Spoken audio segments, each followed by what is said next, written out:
नमस्कार, मैं मितोजा और आप देख रहे हैं इंडियन टीवी न्यूज। कहते हैं कि जब एक जोड़ा शादी के बंधन में बनता है तो भविष्य के सपने सजोता है।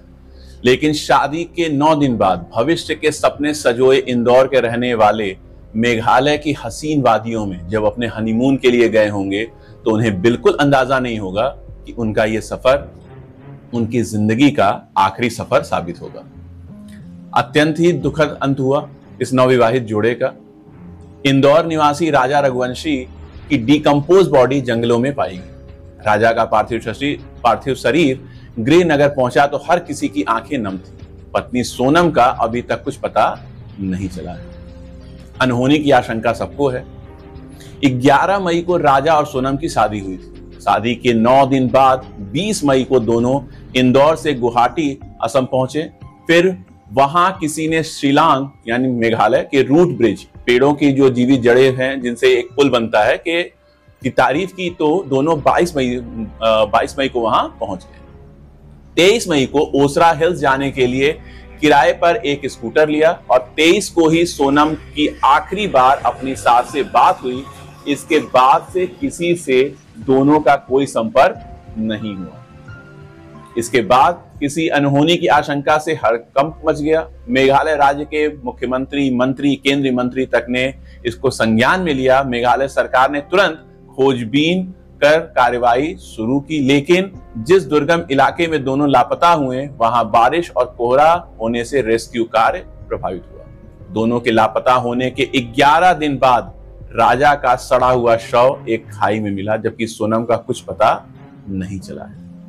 दोनों के पास जो भी कीमती सामान था, रुपए थे, और जो जैसा कि कुछ बताया जा रहा है कि एक हार भी था, वो गायब है। पोस्टमार्टम रिपोर्ट के मुताबिक राजा की नारियल काटने वाले धारदार हथियार से बेरहमी से हत्या की गई। उसे तब तक मारा गया जब तक कि उसने अंतिम सांस नहीं ले ली। इस घटना पर लोगों की अलग अलग प्रतिक्रियाएं आ रही हैं। कुछ लोग सुरक्षा व्यवस्था की कमियां बता रहे हैं, तो वहीं कुछ लोग मेघालय सरकार के रवैये की आलोचना कर रहे हैं।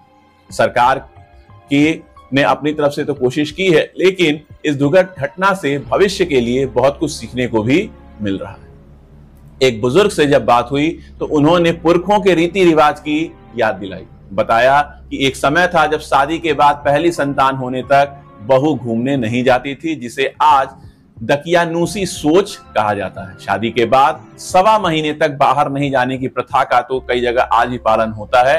पुरातन समय में विद्यमान रहे कई कारणों, विपदाओं, बुरी नजर आदि से बचने के लिए ऐसा किया जाता होगा, लेकिन आज की युवा पीढ़ी के लिए ये प्रासंगिक नहीं है। कहते हैं आप कितने ही अच्छे तैराक हो, लेकिन उस नदी में आपको नहीं कूदना चाहिए जिसकी गहराई आपको पता ना हो, और उस जगह पर बिल्कुल नहीं जाना चाहिए जहां की परिस्थितियों का आपको आभास ना हो। हमारे बुजुर्ग भले कम पढ़े लिखे थे, पर उनका ज्ञान व्यवहारिक था, परिस्थितियों के अनुरूप था, परिस्थितियों पर आधारित था।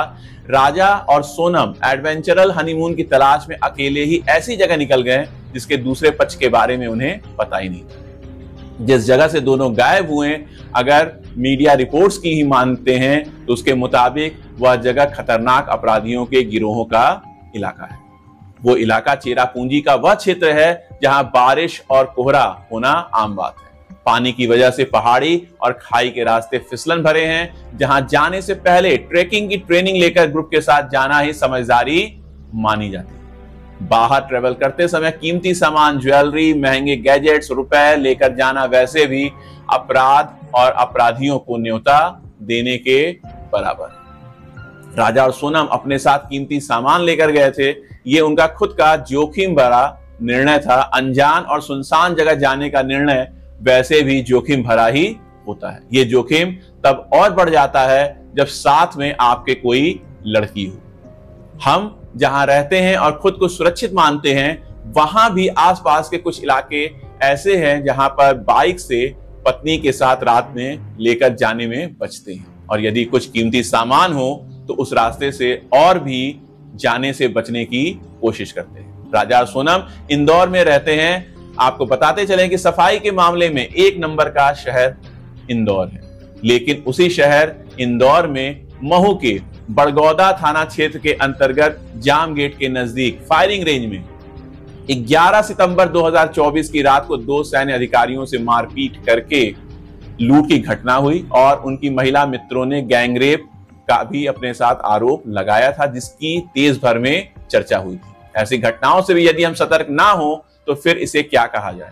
इसका जवाब हम अपने दर्शकों और युवा पीढ़ी पर ही छोड़ते हैं। हमें यह समझना होगा कि राम के युग में भी राक्षस थे, कृष्ण के युग में भी राक्षस थे, फिर ये तो कलयुग है। आज के समय में अपनी सुरक्षा की कुंजी अपनी सतर्कता और समझदारी ही है। सरकार, पुलिस व्यवस्था, कानून को कोसने से आज राजा और सोनम वापस नहीं आएंगे, लेकिन अपनी समझदारी और जागरूकता से हम कई राजा और सोनम को जरूर बचा सकते हैं। इस मामले में इंदौर के असिस्टेंट कमिश्नर अमित सिंह ने एएनआई और पीटीआई से बात करते हुए क्या कहा, यह आप आगे की खबर में भी जरूर देखिएगा। सर, एक कपल इंदौर का हनीमून मनाने गया था जो लापता है। देखिए, ये एक दुखद घटना है। 23 तारीख से रघुवंशी दंपत जो इंदौर का रहने वाला है, मेघालय स्टेट के शिलांग घूमने के गए थे। शिलांग और चेरापूंजी के बीच के स्थान पर ट्रैकिंग करने गए थे और 23 तारीख से उनका किसी से संपर्क नहीं हो पा रहा है। उनके भाई और परिजन वहां पहुंच गए हैं और लगातार इंदौर पुलिस वहां के एसपी विवेक से संपर्क में है। लगातार बात हो रही है। सीपी साहब खुद पूरे घटनाक्रम पर नज़र बनाए हुए हैं। हमारे डीसीपी क्राइम भी संपर्क में है। मैंने भी बात की है। वीडियो कॉल करके वहां पर जो सर्चिंग चल रही है वो लगातार देखी जा रही है और एसपी से कहा गया कि सर्चिंग पार्टी और बढ़ा दी जाए।